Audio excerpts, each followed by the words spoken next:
Hey everyone, welcome to the Foundation Podcast, episode 5, where we talk about WWE, AEW, TNA, and any other happenings happening in the wrestling world. I'm Darius. With me is my two friends. I got Alex and Danny. Sure. This week we're going to be discussing the most recent week of Smackdown and Raw. Starting off with Smackdown. What date was that? February 7th, Smackdown edition. Yep. And I'll go ahead to get us started here. Another weekly SmackDown post Royal Rumble. We have Jey Uso, Royal Rumble winner, just going to SmackDown, getting a feel of the world champion, Cody Rhodes. See if he still has a big decision to make. Who's he going to main event WrestleMania with? And he comes out. Jey Uso comes out and starts the show. Calls out Cody pretty immediately. They talk about the potential of facing each other at WrestleMania. And, these guys are two guys with a lot of history, first enemies, eventual tag team partners, having good times, laughing it up. But Cody kind of lets them know, if you choose me at WrestleMania, those good times are done, and we will have good moments will end. You may be going to the main event of WrestleMania, but Cody Rhodes obviously no intention of losing. So he says, Jey, if you choose me for WrestleMania, you're not walking out world champion. Yeah, we'll start it off. You have the double yeet going on still. Jey Uso over as ever. We have Cody Rhodes. He does his spiel. You kind of just roll your eyes at it. I'm waiting for Cody Lander to be a thing. I still don't know what you mean by that. For a little bit while season 4 of The Boys was running, they're like, man, can't wait for. And they were doing like cross promotion with WWE, and they had Cody with like kind of with like the attitude of Homelander. His like eyes were glowing and shit, bro. Yeah, but I feel that was the beginning of Cody Lander, bro. I feel like Homelander right now is an allegory for like Donald Trump, but with superpowers. It's kind of what I think his character's devolved to. And he's also like racist. So I'm like, are you asking for a racist Cody? I'd like Cody Lander just means heel Cody. Right. I'm reading way too much into it.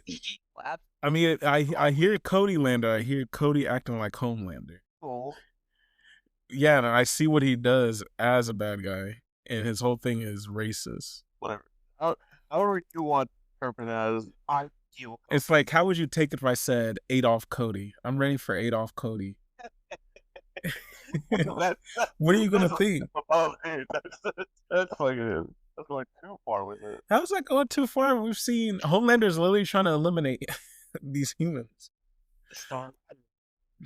Well, in any case, after the two guys discussed their potential WrestleMania main event match, the Bloodline, Jacob Fatu and Tama Tonga, rather, interrupt. They go into a bit of a brawl that ends with them discussing a pay-per-view, not a pay-per-view, a SmackDown main event tag team battle. They saved the promo. Especially when Tama Tonga did his yeah. I was like, finally, something interesting. The first interesting thing on SmackDown now. What I at first thought was a little cheesy, but definitely grown on me. Tama Tonga and Tonga Loa. No, it's fire. I need that as my text message tone.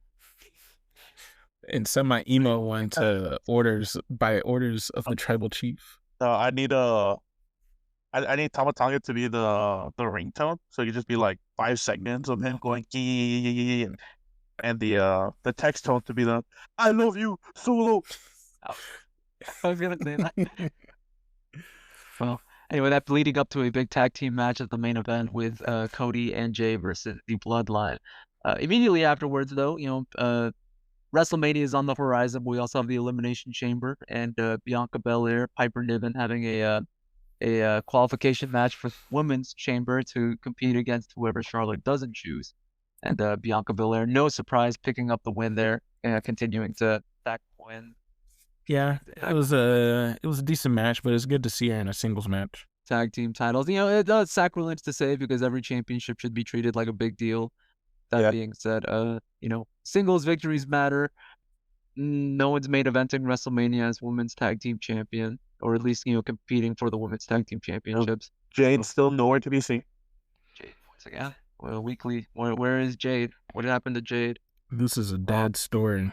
Yeah, I've completely given up hope for that storyline. I haven't given up hope just yet, but it is frustrating to see, where's this going. We discussed behind the scenes a little bit here, the Foundation podcast, where we today discussed if she was legitimately, Jade Cargill was legitimately injured or not. And I think we came to the consensus that no, she wasn't. So what are they waiting for? WrestleMania. Yep. Elimination Chamber. Yeah. We say every pay-per-view like, yeah, this is whenever it's gonna happen. I'll go ahead, we put on it. We'll probably get it on Backlash. Backlash from Mexico. That's my name. At this point, my entire hype have died down. Yes. I feel like it's gonna. Speaking of dead hype, the next match, the tag team match, Pretty Deadly versus DIY. You know, they get pinned. Take a quick pin from Pretty Deadly. Pretty Deadly picks up the win against the champions. Can't really it feels like 50-50 booking with the tag team division. Yep. You know, they just won at Rumble and now they're losing to Pretty Deadly. And, you know, where's Street Profits? Though they did cut an amazing promo. I did like that promo they did. Now I will say, we started off one of the first episodes of this podcast with me complaining, where's the Pretty Deadly? Why aren't they on the screen? Because they're good television personalities, and went from complaining for the first episode or two about them not being on TV to me complaining about them not wrestling, and then it went from me to complaining about them not winning, and now this week they got a win over the tag team champions. Not a clean one, granted, not a clean victory nonetheless. So all I heard is that you have nothing else to complain about now. I guess. Nah, where's the women's U.S. title match? Yeah, where's the women's U.S. title? I ain't seen enough of that. But that's the discussion for after the recaps. Following up that tag match, which addendum to that, maybe that puts the Pretty Deadly in tag team championship contention. I don't know. If you're a wrestling observer, you know that. Well, this was for a tag team title shot. Yeah. Nah, WrestleMania is gonna be a multi man, like what they do last time, a 16 ladder match. Yeah, but all for both titles. Do you think they're gonna do that again? Yes. You can still have 6 teams. It'll just be interesting to see how they fit everyone into the WrestleMania card. There's 2 nights, but as you guys know, Triple H doesn't like having more than 4 to 5 matches a night, even when it is WrestleMania, which makes success on that, and we'll just have to see all the champions fit onto that. Oh no, I think less matches at WrestleMania would be great. I want kind of for 4 or 5 matches. Perfect, absolutely perfect. Perfect for the show. Everyone gets time. The matches that matter, if the time they need, not really rushed. But there's other times where we felt that another match could have made the show. I think WrestleMania is gonna be on Netflix. No, I think it's still on Peacock. Yeah, it's still Peacock. Yeah, it's still Peacock. At least in North America. Here, everywhere else in the world, WWE content's already being streamed on Netflix. Even the pay-per-views, not just Raw. Yeah, everything. What? Royal Rumble was on Netflix worldwide.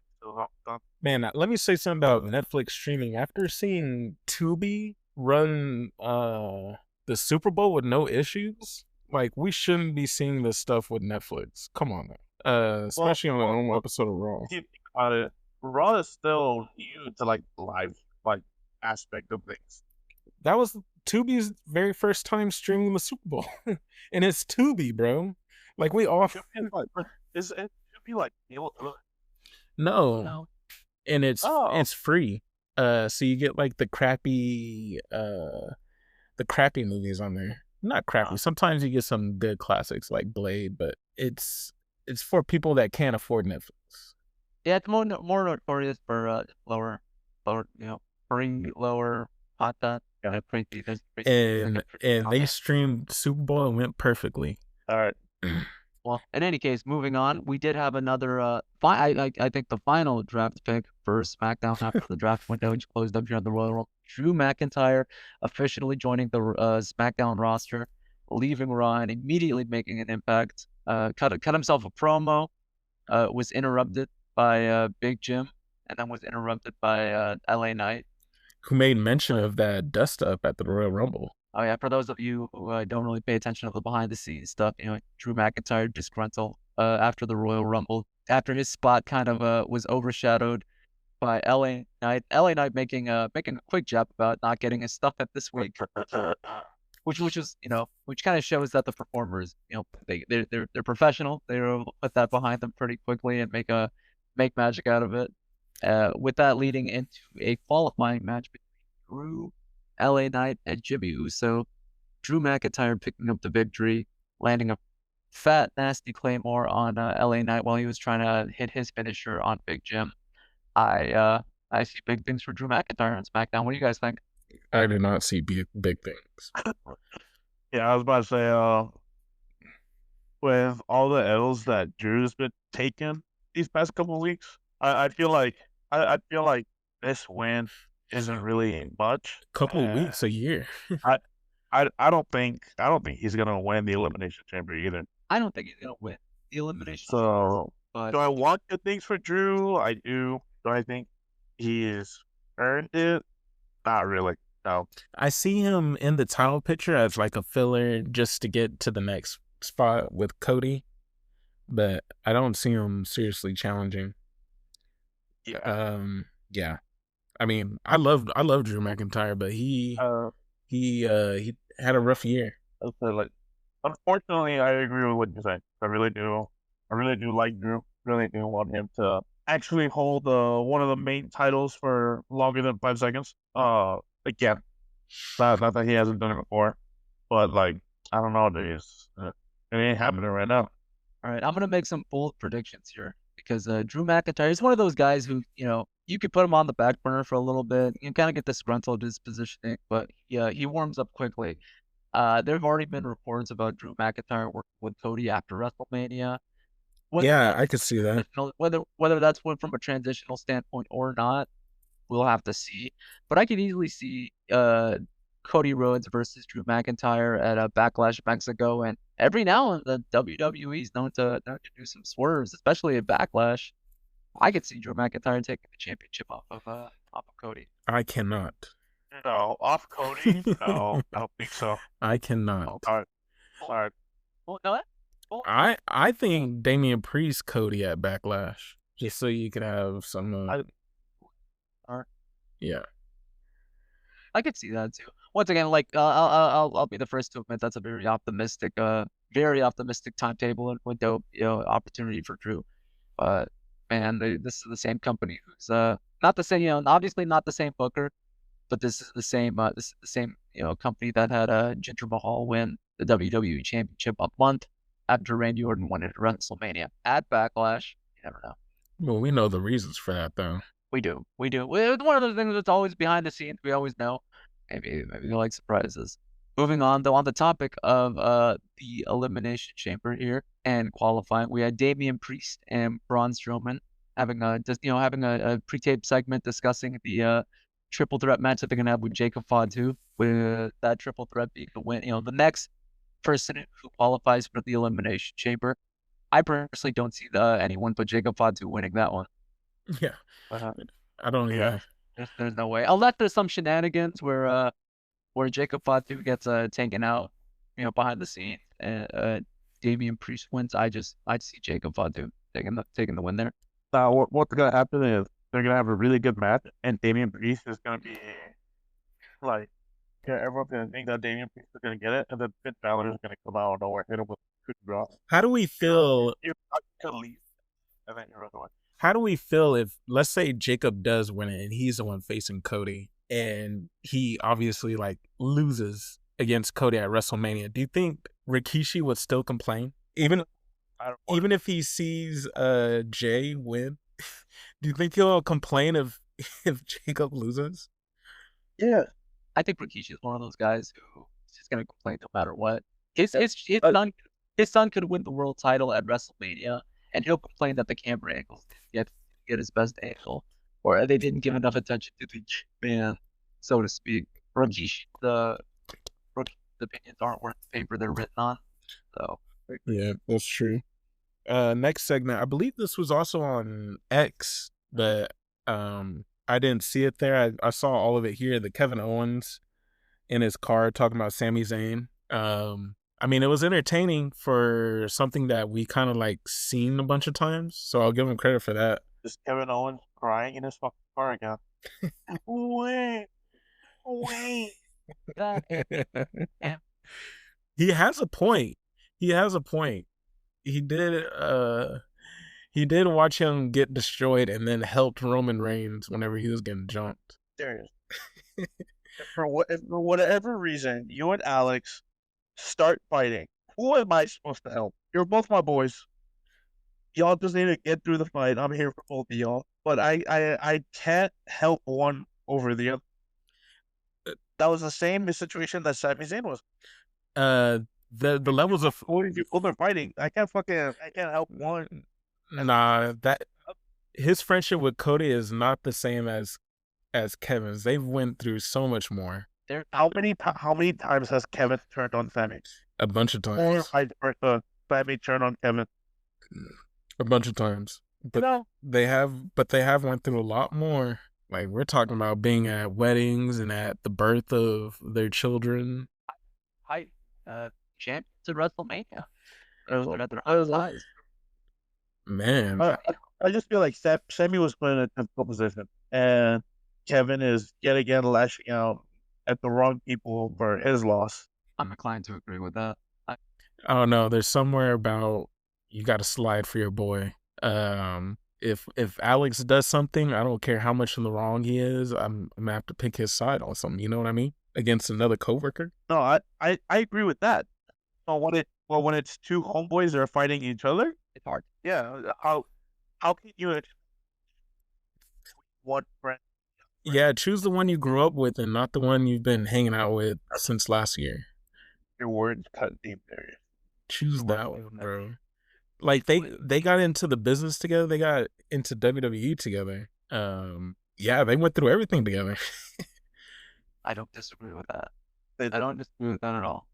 But that's what makes this. That's what's gonna make this story multifaceted. That's what's gonna keep it going to WrestleMania. That's what's gonna keep it interesting, regardless of if it's a match we've seen a million times. You know what would add a twist to this? You know what would make it fresh if he revealed Sami Zayn to be El Generico. I wish they owned PWG and they could be like, look at all this old racist shit that your favorite wrestlers used to say. No, but that took out Jay because Jay didn't help him win the WWE title match. Or that's what it is. Okay. Moving on. We got Carmelo Hayes in a winning. Yeah, what a surprise! No, this is like seeing Sami Zayn pin someone with the Blue Thunder Bomb. But him winning with the Blue Thunder Bomb was way more impactful than Carmelo winning against Akira. There's no shade to We Akira, shall see.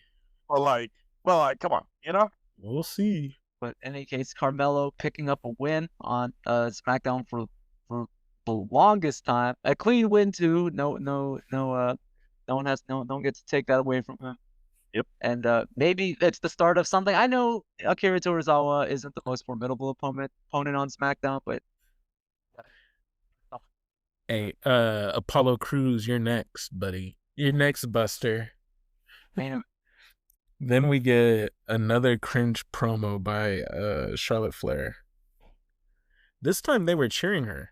And then they were cheering her, and then she cut a heel promo. Last Raw, they were booing her, and she was trying to do like spill my guts out. I came back from all this. I was like, wow. These should have been like video promos and get a feel of how the crowd is receiving her. You know what I mean? Make video promos. This is a fumble, and it's real concerning. Sure. I said it's real concerning because this is the Royal Rumble winner. This might be the top billing women's match, and this is as bad of a start you could get for the road to WrestleMania. After watching this promo, it has just strengthened my belief that Charlotte Flair shouldn't have won the Royal Rumble. Like, just like one bad promo after the Rumble. Okay, it happens. even to the best of them. Yeah. But 2 in a row? Oh.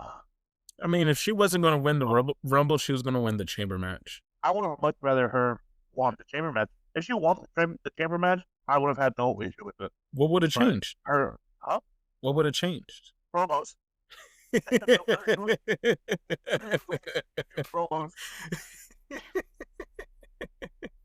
You're right. Ugh. Talk about the potential WrestleMania opponent here. Tiffany versus Charlotte does not move me in any direction. Both very athletic and capable women.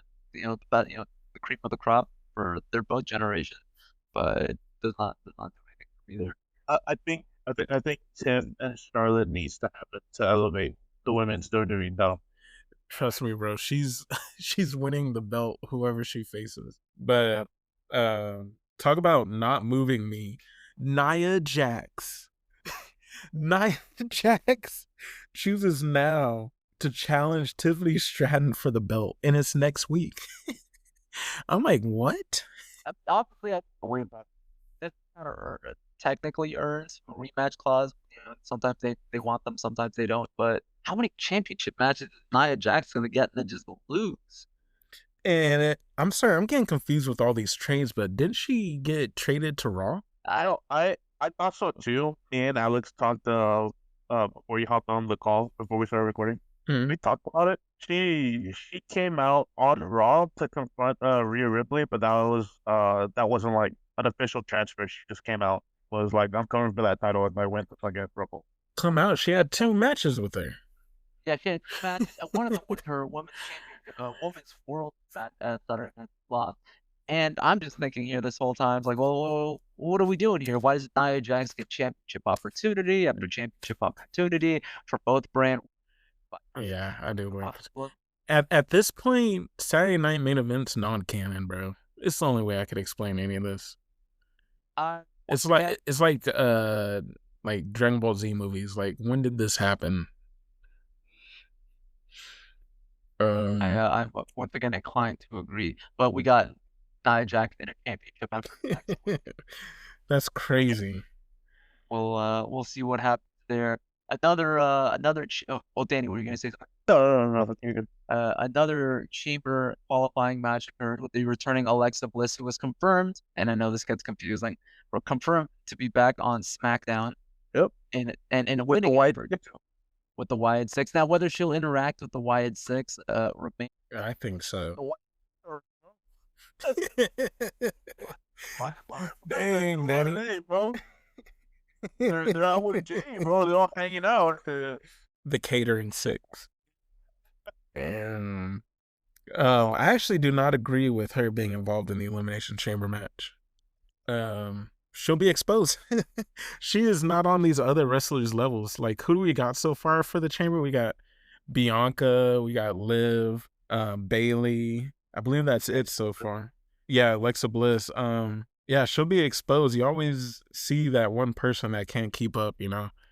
I think she was better off maybe doing let her have a feud, get back against Candice LeRae, have her do a couple matches, get Mishan in there, have her do a couple matches, have her wrestle Chelsea Green. Is that gonna have a match if it doesn't involve Chelsea Green? She had a match on NXT. The only match that she's had that wasn't for the women's U.S. title was a tag match. Well, this is a perfect opportunity to have her have matches with Alexa Bliss because, you know, it was a cool moment to see her come back, but she's not on their level. She was out for a little more than 2 years, or a little less than 2 years. I think it's been 3 years. I don't recall seeing her since 2020. Well, I'm gonna look it up right now. I don't mind. I think she got injured December 2023. No, January of 2023, something like that. Yeah, so just about like let's just round off to 20 years. I do agree. I don't think she should have immediately gone into the Elimination Chambers match, but it's Alexa Bliss. You know, she's a classic veteran. Everyone loves her. Like Charlotte Flair was gone for almost the same time, and you won the Royal Rumble. You know. Yeah, but then Charlotte Flair was a main eventer before she left. Alexa Bliss. No, I do not think Alexa Bliss was a main eventer. Who thinks Alexa Bliss was a main eventer? Well, now she was a main event. Well, she I was think put it was a in main the event. Raw main event pretty early on to her career in 2017, 2018.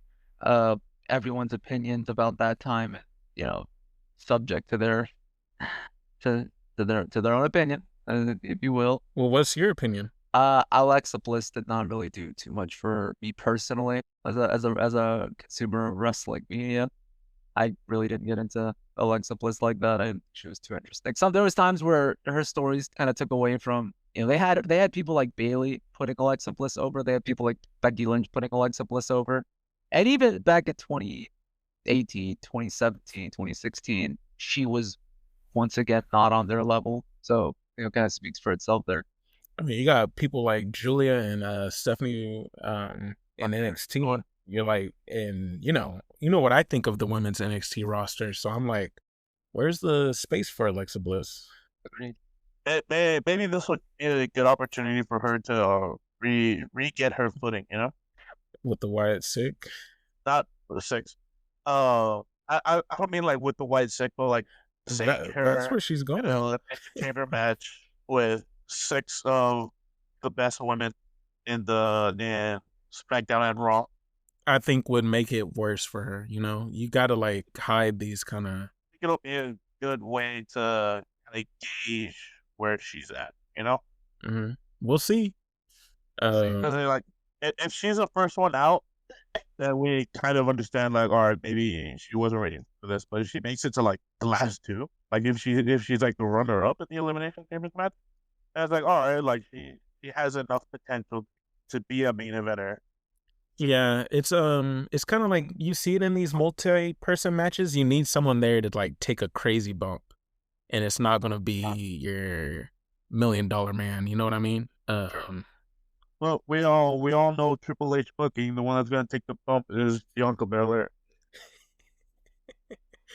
and we all know the reason why, and the reason. Oh, everybody, actually, it's March 1st. Anyway, it's fine.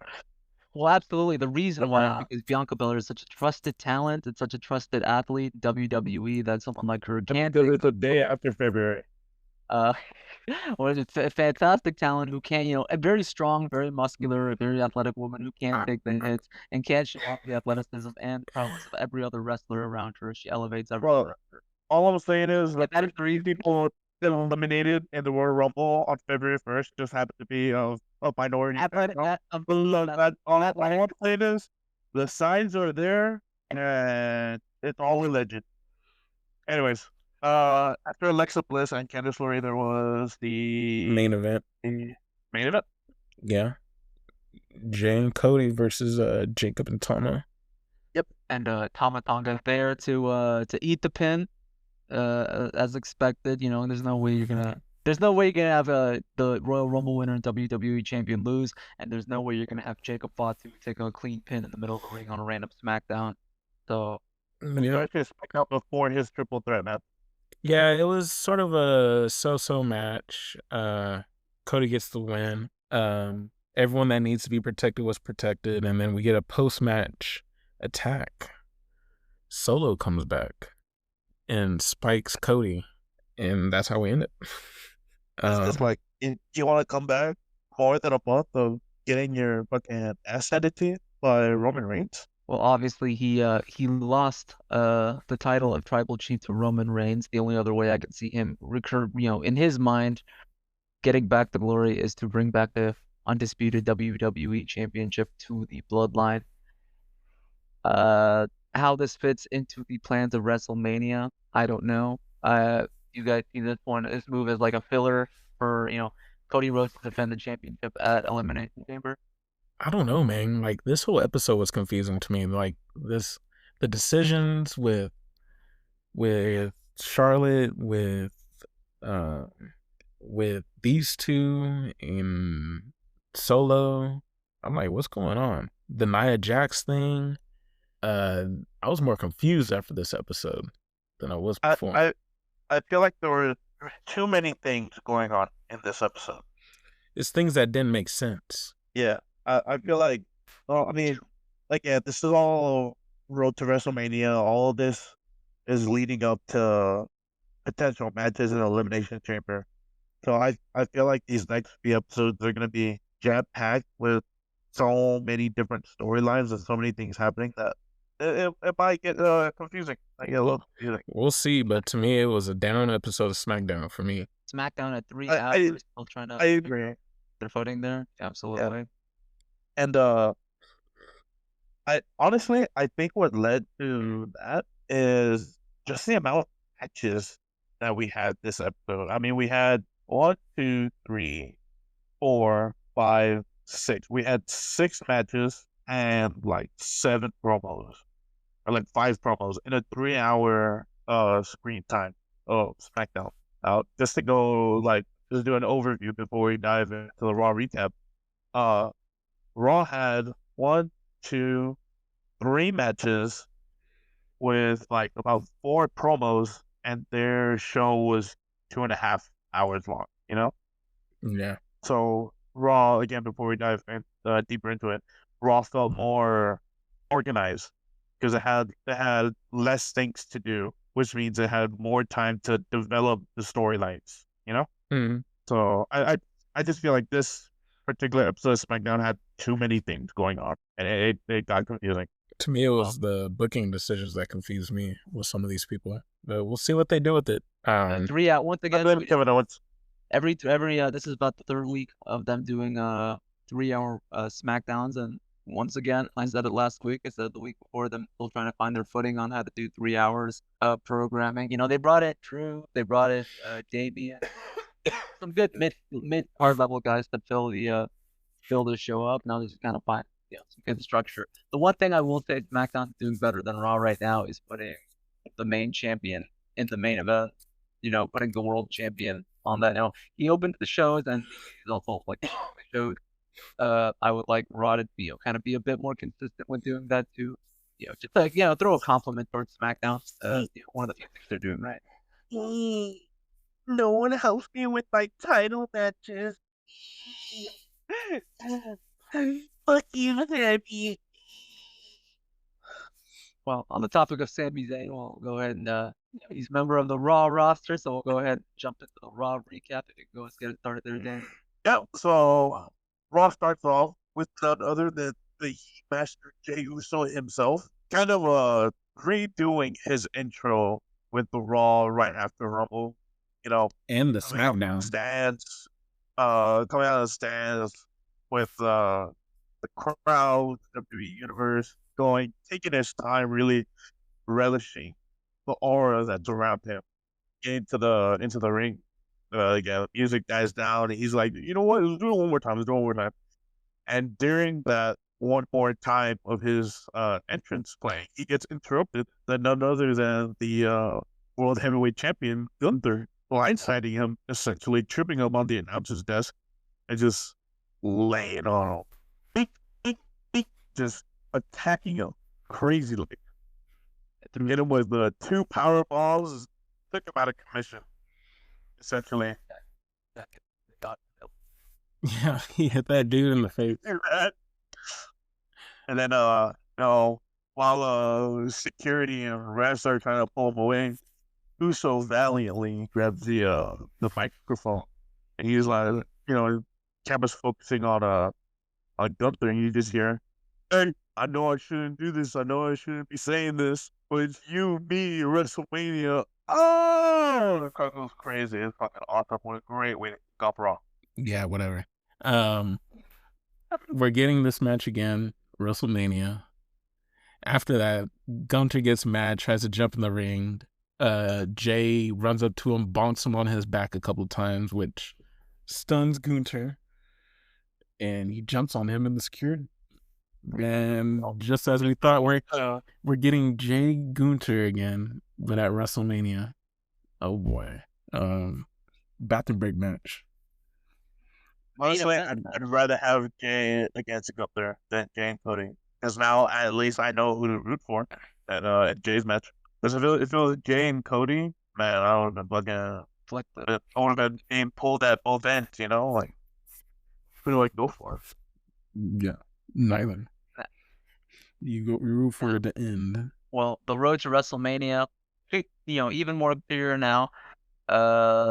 Jey Uso, Gunther have about 8 weeks to continue To get telling the ready. story, kind of keep everyone interested. This is your WrestleMania main event, and I Hold on now. Is this- No one said WrestleMania main event.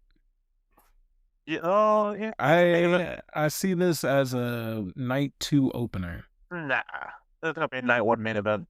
they literally I could see this. Okay, once again, yeah, I going on a limb here. I personally feel like the Royal Rumble winner should always main event night 2 of WrestleMania. Yes, they should. So I see this one as being, night 2 main event of WrestleMania. Oh, I don't know about that. That's what I'm saying. I'm going on a limb here. What could be wrong? Absolutely could be wrong. I'm willing to eat crow if I'm wrong on this one.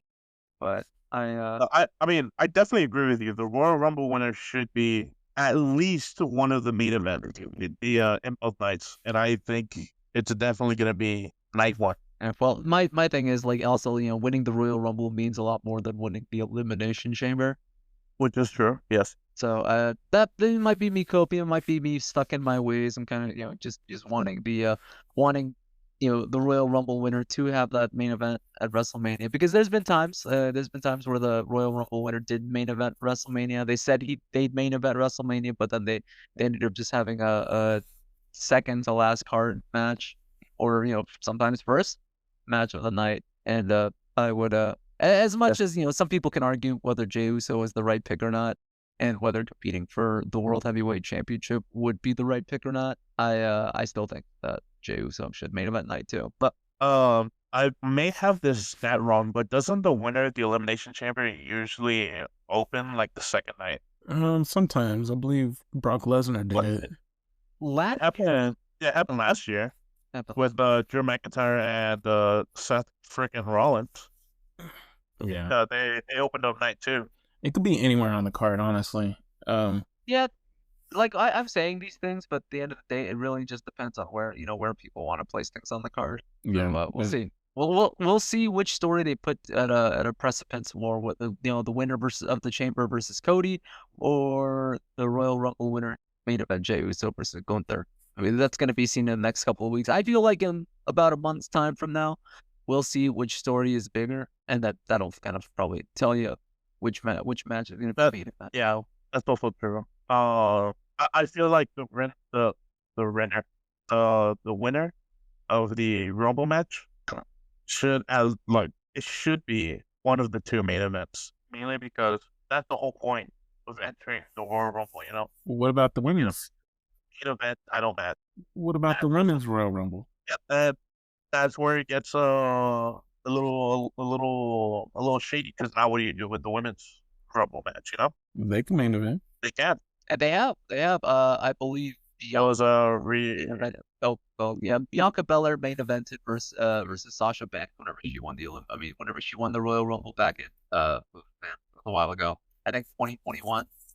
Ronda Rousey, Rhea Charlotte main evented one time, I believe, right? I'd say the greatest women's match we've ever seen. Also, quick cameo. Alexis says, "Hey." Yeah, I saw him try to call, but I'm gonna have to hit him up afterwards. But moving on from this first promo, we get the first match of the night: tag team Damage Control versus, do we call them Judgment Day or just Liv and Raquel? They're Judgment Day. Yeah. They have a great tag team match. Liv getting busted open again, which we see again later in the night in a promo at their little hangout. And it looked, did they put makeup on it? Because it looked disgusting. Her face was, it looked like dried out blood. It looked like the real deal. Ugh. I think it looked real. Like, I think there's some makeup that was there beforehand. But I mean, like, it was like half her face looked melted, and then the cut looked like I can't even say. I can't even say. It was an awful. It definitely needs stitches. Yeah, it was nasty. UFC style like cut, Yeah. It was gross to look at. It was. I cringed with how much it. But it was a great match. Fantastic match. Really, really needed. from Io Sky and Dakota Kai. Dakota Kai coming back from injury. I don't know if they announced ahead of time that she'd be back. But not that I saw, no. No, but so welcome surprise. Welcome to the surprise to hear when last time we saw Dakota was in a losing effort for the Women's Intercontinental Championship. So it's good to see them rack up. Yeah, and it leads to Io getting a title match, though not at Elimination Chamber, the Raw after Elimination Chamber. But, the Raw after Elimination Chamber is notorious for being a huge deal. Why not at Elimination Chamber? Debuts go wild. They're saving that spot for a Nia Jax. This just gives whoever wins the Elimination Chamber is going to interfere in this match, and we might get like a triple threat at WrestleMania. Anything that gets Io Sky in a prominent position at WrestleMania does it for me. Last year, defending the WWE Women's Championship against the Royal Rumble winner, Bayley. She had an amazing intro, amazing match. Give her another spotlight, and she'll roll with it. And just Io's an amazing talent. Prominent WrestleMania position. Yeah. Moving on from that match, we get a qualifier match: Bayley versus Lyra Valkyrie. Excuse me. Oh, parent. The Women's Intercontinental Championship. She finally gets a match after winning the title. Losing effort. Yeah. Kind of confusing why she wants to be in the chamber instead of defending her own belt. It makes it look bad. I ain't gonna lie. It makes the belt look bad. I'm inclined to agree there. Not to say that if you're a mid card champion, you can't stick yourself out and try to go even bigger, get that world championship. But it's so fresh that she's champion that she should be racking up wins as Intercontinental in a qualifying match. And there should be people that want that championship belt. Yeah, if I'm Bayley, the real competition should be. Yeah, I should be that champion in a qualifying match for an opportunity to have a world championship match at WrestleMania. I want to compete against that championship. I want to be Women's Intercontinental Champion. Yeah, I mean, if anything, this should have been a title match because Bayley doesn't count as a what type of championship is the name is going away from me. The champion when you won all the other champions, like Grand Slam champion. Yeah, Grand Slam champion. Oh, wait, they added 2 belts, so she hasn't won before, so no longer a Grand Slam. Well, there's also a secondary women's belt in NXT, right? American champion. Yeah, she needs to go down there and get that too. Why not? Who said we don't count NXT? Well, WWE officially counts the NXT Women's Championship as part of the Women's Triple Crown. I don't know what the definitions are for the Grand Slam. For the Grand Slam. We got the opportunity to look it up right now. I'll search it up. Y'all continue on. Well, in any case, Bayley moving on to go to the Elimination Chamber. Bayley having a banner night this week. She's competing in an Elimination Chamber match qualifier against Lyra. She's got a match this Saturday at Vengeance Day. Why do they get all the cool pay-per-view names? American Bash, they got No Mercy. Yeah, she's also going to be in the All-Star game, which I fear for her safety if Bianca did her like that all those years ago. These women ain't her friends. I fear for her ankles, but it'll be fun to see her there. It's always cool to see wrestlers get to be seen with celebrities. Acknowledged, absolutely. Bayley just have a big week ahead of her. Yeah. Someone else with a big week ahead of them and big Monday ahead of them is AJ Styles coming back to SmackDown. Coming back to Raw from SmackDown. The last Raw pick of their draft window that they had. From him immediately going out, back with his old theme song again, making a name for himself. And you got Judgment Day. You got Dominic Mysterio trying to make a name for himself by interrupting AJ and getting a drop on AJ. Him and Carlio. He's out there still getting major heat that New Day is looking for. So go back on the Grand Slam.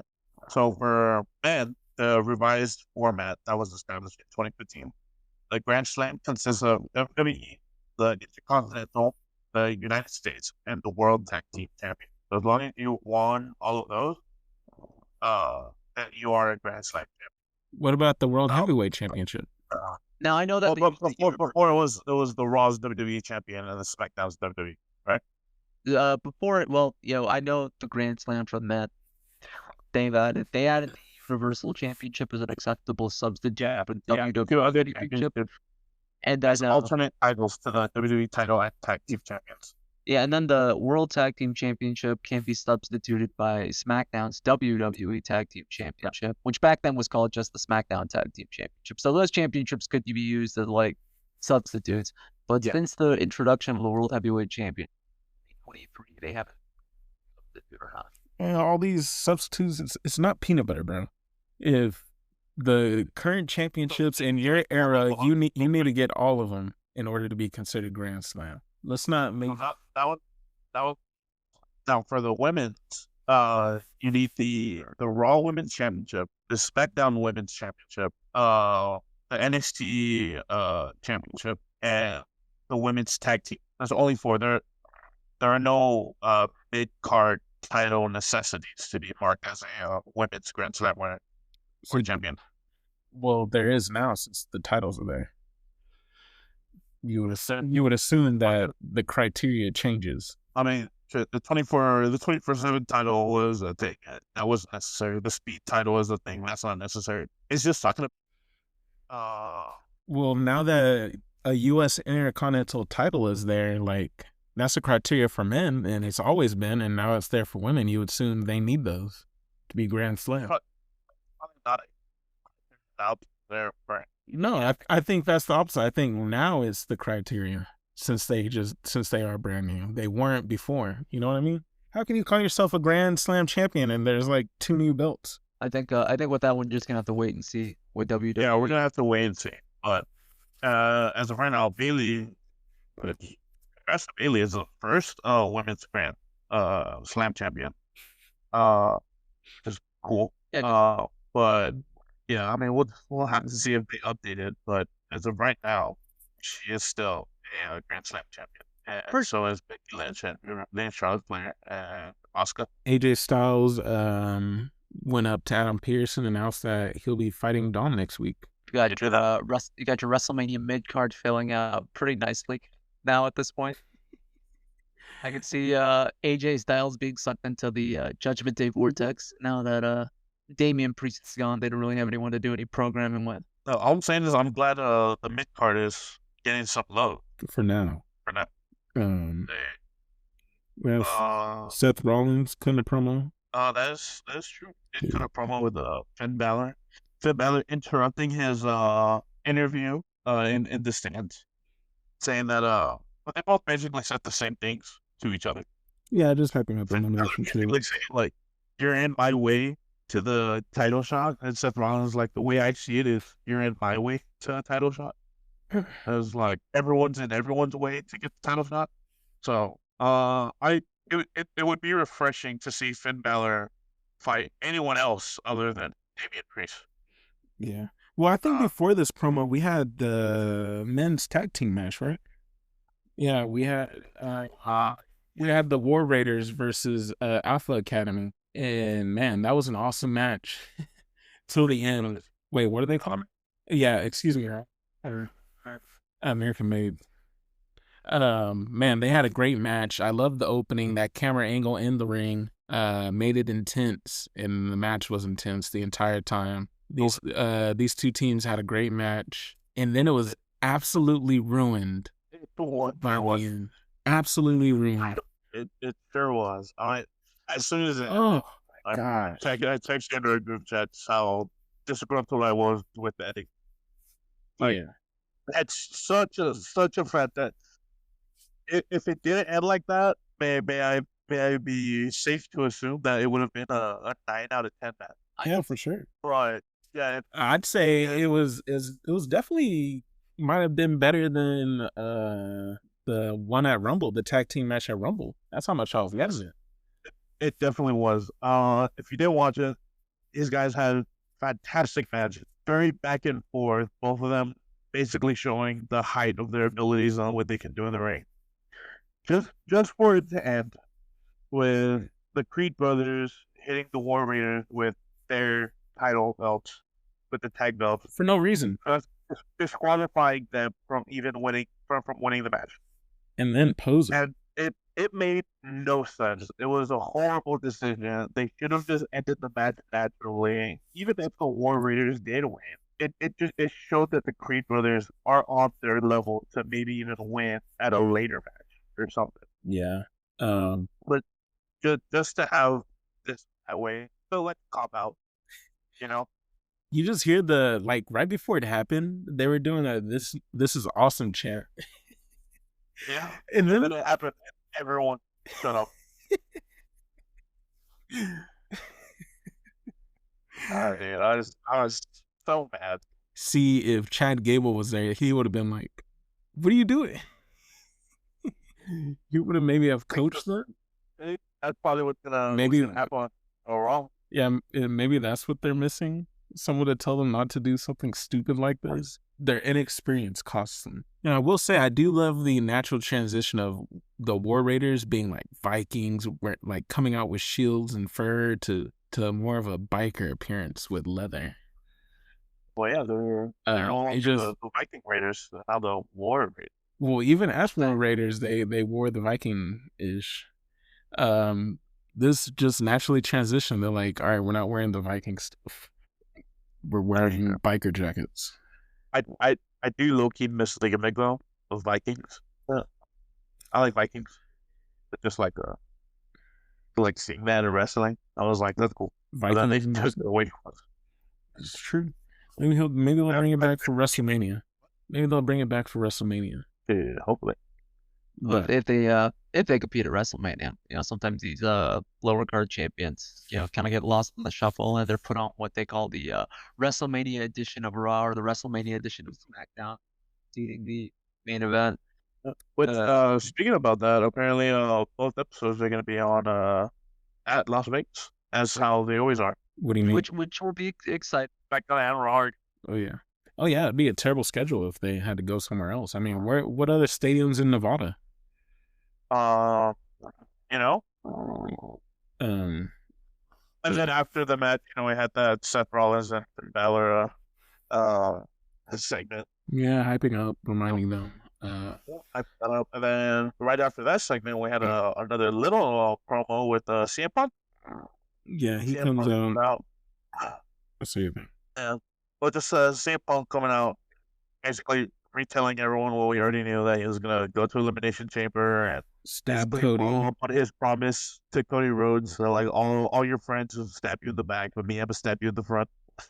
when he wins the Elimination Chamber and challenges him at WrestleMania, and you know he's kind of name dropping everyone else that's in the match. He kind of went off on John Cena for John Cena not even qualifying, just saying that he was gonna be in it. He could have did that too. I mean, John Cena was the only smart one. And then you know, saying that he like even if he faces Seth Rollins or Finn Balor, like it doesn't matter, he's gonna win essentially. And then in the middle of that, Logan Paul comes up, cuts him off. Again, I forgot that Logan Paul even existed. No, you didn't, bro. No, to a new fucking theme song. Horrible fucking remix. Death Rebel strikes. Death Rebel strikes again. Wait. What? More than did y'all hear Punk in the middle of Logan's intro? Like who is? Bro, imagine they give John Cena a new one for Elimination Chamber. Whatever that. We just hear intro saying, "You can't see me." Ding, ding, ding. And it just sounds like some Rick and Morty alien music, snake jazz. Yeah. And so Logan Paul comes out. He's like, "Hey, you forgot about my name. I have a qualifying match here." Punk is like, "Dude, I forgot you." He said, "I forgot you existed." You know. And then he mentioned how the lines of that Logan Paul was the one that eliminated him. Yeah, Logan Paul. So who is he kidding? The one that threw you out. Yeah, who is he kidding? Yeah, Punk basically just leaves him with if you somehow manage to beat Rey Mysterio, I'm gonna leave you sleeping in the middle of the Elimination Chamber. crowd goes wild, and then Rey Mysterio music's hit, and that leads into the main event. Fun statistic about Rey Mysterio's match. That was his 1,500th match in WWE. Oh. 1,500 matches. Not counting house shows, I assume. Yeah, 2,000. I believe that does count house shows. Oh man, you get 1,500 in a year. Mysterio there. What? And in a losing effort, nonetheless. Unfortunately, Logan Paul getting the better of him with that steel plate in his hand. Yep. Yeah. It was Pat coined the pulverizer. There was discussions online because he hit that move, and it's another new move that he's taken from Hangman Page from AEW. Yep, saw that earlier today. They were like, I wonder, what did he say? He said, I wonder who they're gonna give half my moveset to. Like, yeah, Adam Page tweeted it. I'm like, this is getting wild now. I mean, like, why only his moves is he stealing, and why is he stealing moves at all? You know what I mean? Even his finisher, the buckshot lariat, the pulverizer. It kind of reminded me when Seth Rollins tried to do it. He tried to do the V trigger, and it immediately got called out, and then he like gave up after a month. But he tried to make that his finisher, and I'm like, come on now. I know Adam Page isn't on the level of Kenny Omega, but at some point you got to be like, all right, now it's getting a little wild. But different brands, he could technically do whatever he wants. Logan Paul gets the win. The show ends with New Day. What I even called at the end is it's like the screen was turning black, and then New Day was jumping Rey Mysterio, leading to what I think will be a future Rey Mysterio and Penta. Maybe that's the direct. Oh God, fucking hope not, dude. Oh, Penta better not join the LW. I love the LWO. I love WCW LW. I do not love this W. Oh, my bad. Go on, Alex. Oh, I could see like a race or thing going on, as you always do with the LWO and with Rey Mysterio. This would be the first time in 3 years, I guess, that Rey Mysterio doesn't compete against his son at WrestleMania. I could see them. I could see them still feuding all the way to Backlash. That's what I could see with LW and New Day. New Day needs something going for them after they debut their new fucking intro music. Fucking Death Rebel. New intro, their third outfit. Yeah, I mean, they change outfits every episode, every single time they come out. It's like a different assortment of like colors and stuff. Like they use the same colors, like patterns. They've changed colors. They're like purple now, right? Yeah. So no, I really did fuck with like their black and gray and like mono colored. I did too. Man, I was like, okay, I like the direction they're going at, and then again, their intro hit, and I was like, it's all for nothing. But I'd say this was a good episode of Raw. The tag team match was the highlight for me, not the ending. Both tag team matches. Both tag matches were sick. Awesome. Great. Really solid. Definitely highlight. Definitely the highlight or highlights of this episode. Yeah. Now we get into which episode was better. Raw once again. Raw once again. Raw. Any show that doesn't have Cody tends to outperform the other. That's what I've noticed. Well, you could say that, but Cody Rhodes was like the talk of the town this evening. You know, Cody, Jey Uso picked his opponent for WrestleMania, and immediately all eyes were on Cody. Everyone in the Elimination Chamber knows that they're competing for a championship match against Cody. You couldn't get one other segment away without them mentioning Cody Rhodes at the target that he's got in his bat. Seth Rollins mentioning Cody, saying that they got unfinished business. CM Punk mentioning Cody. Obviously. So what you're saying is because of Cody Rhodes. Yeah, because of Cody Rhodes, these two tag matches stole the show. But at the very least, it means. I find it very interesting though that there are Raw competitors in this chamber match, because a Raw superstar won the Elimination Chamber, and the Raw, I mean, not the Elimination, the Raw Superstar won the Royal Rumble, and that Raw Superstar is competing against the Raw World Championship. So why are there a bunch of Raw superstars competing in the Elimination? Well, it was only ever brand exclusive like twice. It's just like Royal Rumble. They have both brands, and you can switch over if you choose the other champion. And the same applies for Elimination Chamber. I mean, that's what Cody did last year. But also, the Elimination Chamber is always split. It's It usually wasn't always at the split. very beginning. 3 SmackDown, 3 Raw. It wasn't at the very beginning. It was like all Raw. It was like Chris Jericho, Triple H, Shawn Michaels. I was saying like now. Rhino. Now it's more evenly split. It is. But yeah, ain't nothing wrong with it. yeah, It's interesting. I just thought it was interesting. Not gonna grab on it too much. Although I feel like out of all of us, I'll be the one who kind of gripes about sort of promotionalness. We the brands more than the other. Bro, I do that all the time. I'm telling y'all, the brand split's dead. The brand split's dead. Says the brand split's dead. It is dead. In any case, well, now obviously we all kind of agree with the consensus that Raw was the better show. yes, Raw was the better. Yeah, moving on, I think our main discussion after this is just talking about the mid-card scene. We had a lot of releases. We have some potential new hires from AEW. We got Aleister Black coming, maybe teaching the dark arts to Gable. Well, it ain't confirmed that he's coming, but you gotta assume he's coming. Rusev, not so much. I could see him as a TNA guy. WWE was the company where they tried to cuck him multiple times with his real wife. Speaking of that, I saw a clip from back then where Liv Morgan interrupted Bobby Lashley and Lana's wedding to say she was in love with Lana. What? And I just want to say, from like the beginning of Liv Morgan to where she is now, she is like twice the wrestler she is now in every way. What? In every way. This was like really her year, honestly. If there was a most improved wrestler for 2024, I would be like, yeah, Liv Morgan. She did some wild things early on. And there was some bad matches, but that just leads to the current the mid-card state. When are we gonna see these champions?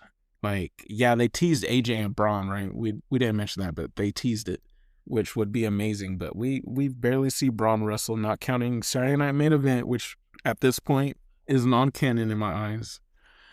Lyra Valkyrie, she's not defending her belt. Nakamura, where the hell is Nakamura? He has no excuse. Yeah, with Nakamura, the only real thing I had to say about the mid card was the championships, and I guess Nakamura himself. Where the past couple episodes of SmackDown, all you're seeing from him is just him just in the background of other wrestlers' promos.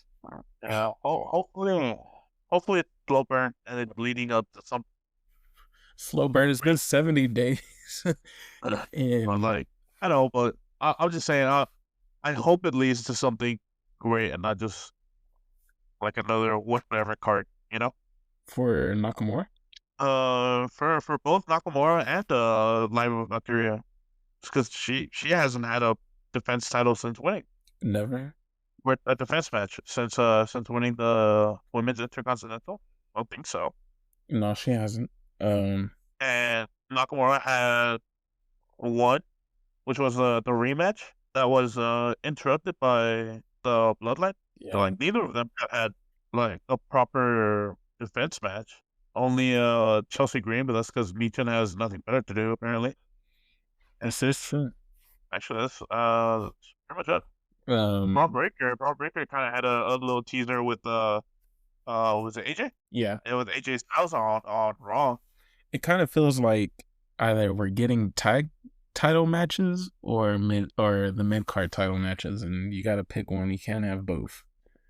I think with how now this could just be a special case with except for Raw, but I think with just how focused they were on the tag team matches this week of SmackDown and Raw, I feel like we might be getting a more tag tag team heavy WrestleMania this year. I could see that. Because last year we had the whole thing with Gunther and Sammy.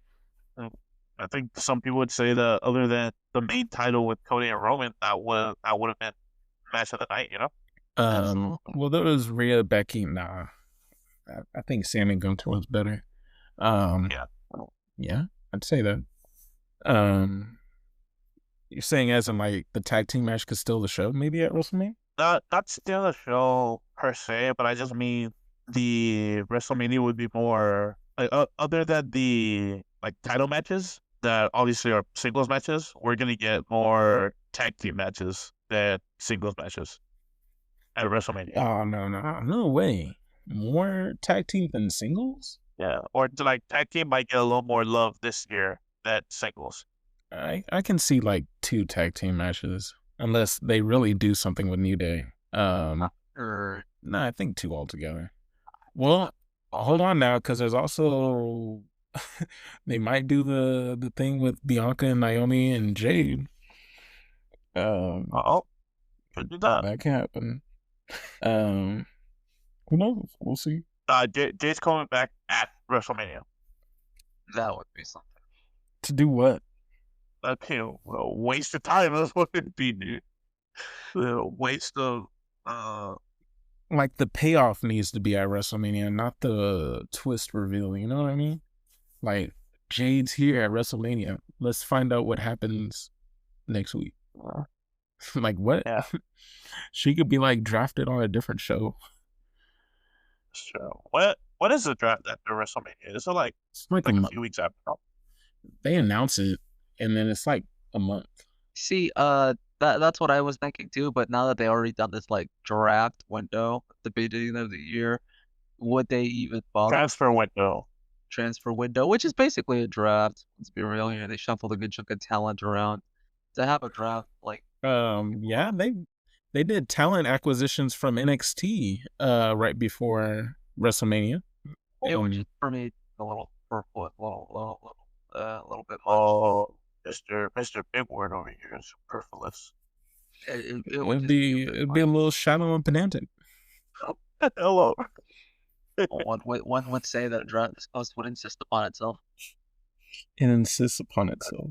It would insist upon It doesn't insist upon itself. That's true. No, there's Right now, I think that there's some people that need to switch brands.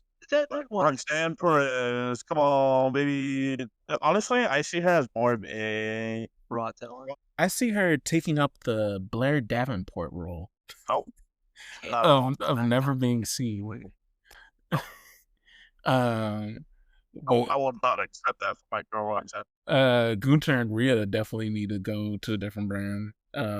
Ooh, speaking about Gunther, they were promoting heavy the new show that they're gonna have on Sunday. Yeah, that's what I'm talking about. LFG. What's it called? I know Legends and Featured Greats. Yeah, dude. Stupid I night. saw a little like the clips that they showed when they were promoting it, Yeah, and it had Gunther and CM Punk, and I was like, honestly, he was fun. I'm like, I want. Well, that's what I was saying, man. I was like, dang, I gotta get A&E Plus. Oh, it's all. Oh, Yeah, it's on A&E. Yeah, you know what? I'm not watching it. That's a shame. There's too many subscriptions nowadays. I can't get all of them. Hey, use free streams. Yeah, it's literally free. He was like, "Why do you want to be a wrestler?" And she was like, just touch myself and see what I can do and all that stuff. And it's like, He's like, you're never gonna be a fucking, you're never gonna be champion. and she's like, "I want to entertain the crowd," and he's like, "Nobody cares. You need to be here to win." She reposted that clip and then said, "I think Gunther likes me." No one's gonna watch. I think her name is Zelina as well, or Zana. Damn, it was Zelina Vega. Yeah. Fucked up. Where is she? SmackDown. She lost. Is that SmackDown? She Yeah, lost. she lost like that and lost the elimination chamber qualifier match that she had. Good. Oh for, yeah. good for her. Against man. It was a triple match. No. It was the majority of these elimination chamber qualifier matches have been triple threats. Yeah. I can't remember the other. Remember she lost though. Yeah, she did. and that was 2 weeks ago, and she was not seen on this week's episode of Friday Night SmackDown. Maybe she'll feud with Alexa Bliss. That'd be cool. Where's Zelina Vega, Alexa Bliss match. I mean, sometimes stories don't need to go anywhere. And sometimes you just need to have like just one-off matches. You know.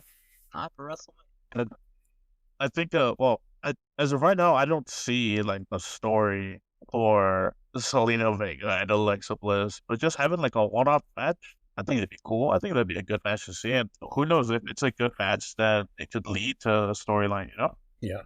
But that I would like to see that match. Zelina Vega and Alexa Bliss. I think that would be a dope match.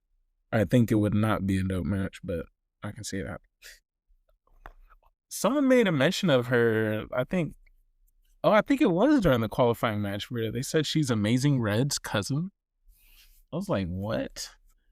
A random, Yeah, that's a random thing. I was like, Amazing Red's cousin. a random ass call out. Oh, man. Pat McAfee killing it, the announcers table yet again. I know you guys are not fans, but I'm a fan of Pat McAfee having him on the table. I just think he hasn't really been paying attention to the wrestling, but I don't think lately too much.